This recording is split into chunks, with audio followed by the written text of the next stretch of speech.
Assalamualaikum warahmatullahi wabarakatuh. Waalaikumsalam warahmatullahi wabarakatuh. Alhamdulillahirrahmanirrahim. Kembali lagi teman-teman semua di channel saya. Alhamdulillah pada video kali ini insya Allah kita kedatangan tamu sangat spesial sekali.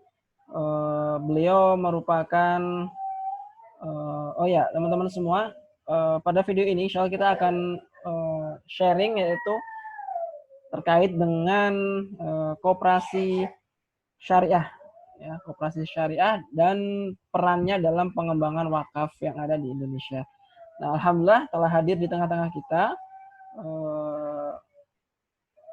Ustadz Zakaria, ya. Beliau merupakan praktisi koperasi syariah di Indonesia, dan mungkin nanti kita akan coba sharing dengan beliau terkait dengan koperasi syariah yang ada di Indonesia sejauh mana sampai saat ini, kemudian juga perannya dalam mengembangkan wakaf produktif. Ustaz Zakaria, mungkin Anda bisa cerita terkait dengan Ustaz, perkembangan koperasi syariah, Ustaz, mungkin sejauh ini seperti apa, Ustaz? Bismillahirrahmanirrahim. Assalamualaikum warahmatullahi wabarakatuh. Alhamdulillahilladzi bi ni'matihi tatimmus shalihat. Alhamdulillah hamdan katsiran tayyiban mubarakan fi kama yuhibbu rabbuna wa yarda. Asyhadu an la ilaha illallah wa asyhadu anna Muhammadar Rasulullah.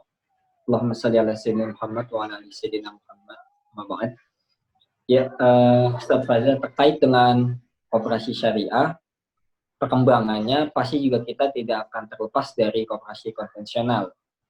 Menurut data dari Kementerian Koperasi dan UMKM, tahun lalu Desember 2019 itu koperasi simpan pinjam dan pembiayaan syariah dan koperasi secara menyeluruh itu berjumlah sekitar 16 ribuan dan 4.046 yang syariah. Jadi sekitar 25% ya. 25%-nya itu yang syariah, alhamdulillah. Tapi meningkat dari tahun ke tahun. Karena memang para penggiat koperasi saat ini tuh mulai banyak melirik koperasi syariah. Jadi sudah mulai banyak melirik. Bahkan banyak yang mengkonversi. Kalau bahasa zaman sekarang itu banyak yang hijrah itu dari konven ke syariah. Selain memang kesadaran akan pentingnya kita bermuamalah yang baik, juga ternyata syariah itu lebih adil. Nah, kalau perkembangan seperti itu sudah mulai banyak bermunculan. Cuman memang tetapi peran koperasi syariahnya masih minim. Kalau perkembangannya cukup banyak yang melirik, yang melihat. Mungkin itu jelas. Masya Allah. Alhamdulillah, Satya, berarti memang koperasi syariah sudah sudah disambut masyarakat sangat antusias sekali, ya. Jadi banyak masyarakat kelompok yang mendirikan koperasi berdasarkan atau menggunakan akad-akad syariah. Baik, kalau ini Ustaz, kalau peran dari koperasi syariah sendiri untuk wakaf gitu ya, atau filantropi Islam itu seperti apa, Ustaz? Mungkin bisa di-sharing. Nah, kalau di undang-undang itu tadi ya, peran wakaf ya, di undang-undang itu termasuk. Jadi kalau koperasi syariah itu bisa mengelola jiswaf, undang-undang tentang koperasi. Nah, kalau terkait perkembangan jiswaf, sebenarnya bukan hanya wakaf, tapi segala bentuk bisnis, segala bentuk produk itu kalau dipasarin, kalau menurut saya dipasarin di koperasi itu sangat baik. Contoh, misalnya koperasi memberikan pembiayaan kepada petani, misalnya petani cabai atau petani bawang. Nah, ketika hasil panen, petani ini tidak usah menjual cabainya, bawangnya kepada tengkulak, tapi jual aja ke koperasi. Nanti koperasi jual ke anggota-anggotanya. jual ke anggota-anggotanya. Jadi kalau harusnya anggota itu kalau beli di pasar misalnya harganya 30.000, tapi kalau belinya lewat koperasi itu harganya bisa lebih murah karena koperasi ini langsung dari petani. Itu konsep dengan tadi terkait dengan apa aja bisa dipasarkan di koperasi. Karena koperasi ini marketnya jelas, sudah punya captive market. Kita masuk ke wakaf. Contoh misalnya kalau perkembangan wakaf ya. Koperasi itu punya anggota misalkan 10.000. Kalau 10.000 anggota, satu anggota wakaf itu 1 juta, berarti berapa tuh? Tapi memang PR-nya masyarakat kita itu masih awam soal wakaf, apalagi wakaf uang atau wakaf melalui uang. Karena masyarakat itu ketika kita berbicara wakaf, masyarakat berpikiran hanya buat kuburan, buat pesantren, buat masjid, buat madrasah. Hanya itu. Maka kalau misalkan ditanya wakaf buat, apalagi wakaf buat hotel misalkan, wakaf hotel, masyarakat di bawah itu masih minim pemahamannya. Maka kemarin Koperasi Syariah itu harus ekstra tuh, ngasih pemahaman kepada anggotanya tentang pentingnya berwakaf. Kedua, ke karyawan, itu pentingnya berwakaf. Ketiga, pengurus juga harus bisa aktif dalam pengelolaan wakafnya. Itu Masya Allah, jadi kalau memang itu bisa berjalan. Masya Allah. Baik, Koperasi Syariah sendiri itu apakah memang sudah ada unit itu ya atau divisi yang terkait dengan wakaf, Ustaz? Iya, jadi memang harus khusus. Jadi agar malnya, kalau Koperasi Syariah agar malnya jalan, tanwilnya juga jalan. Jadi harus ada divisi khusus yang mengelola tadi wakaf itu. Jadi biar nanti terpisah. Jadi mana malnya, mana tanwilnya. Dan memang terkait dengan tadi perkembangan wakaf, itu Masya Allah tuh. Kalau kita melakukan misalnya tadi satu anggota 1 juta dengan cara dicicil misalkan 2.000 atau 5.000, itu insya Allah tuh signifikan. Dan memang PR-nya kita tadi harus bisa mensosialisasikan wakaf kepada masyarakat. Kadang masyarakat tuh kalau Anda turun ke masyarakat, majlis taklim ke ibu-ibu gitu ya, itu bahkan bukan hanya peruntukan wakaf aja, tapi nama wakaf itu salah sebut kan. Kadang apa sih? Oh, apa namanya, dia bilang wapak gitu kan. Bukan wakaf tapi wapak gitu. Saking memang masyarakat di bawah tuh terkait wakaf itu masih kurang. Jadi mindset di masyarakat itu wakaf itu hanya untuk orang yang punya tanah banyak, terus juragan kontrakan yang bisa mewakafkan tanahnya, mewakafkan rumahnya buat pesantren. Kira-kira gitu ya. Jadi pemahaman mereka masih sangat minim. Maka kita harus sering mengedukasi. Walaupun saat ini banyak seminar tentang wakaf, tapi masyarakat di bawah itu masih minim. Padahal kalau misalnya kita bisa mengkoordinir masyarakat untuk ikut serta dalam wakaf, itu hasilnya signifikan. Salah satu koperasi syariah terbaik di Banten, itu tahun lalu mendapat penghargaan dari Kementerian Koperasi sebagai penghimpun wakaf uang. Wakaf melalui uang terbesar.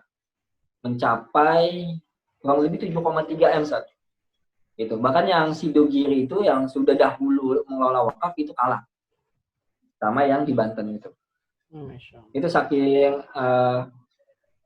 sosialisasinya gencar sekali gitu. Masya Allah.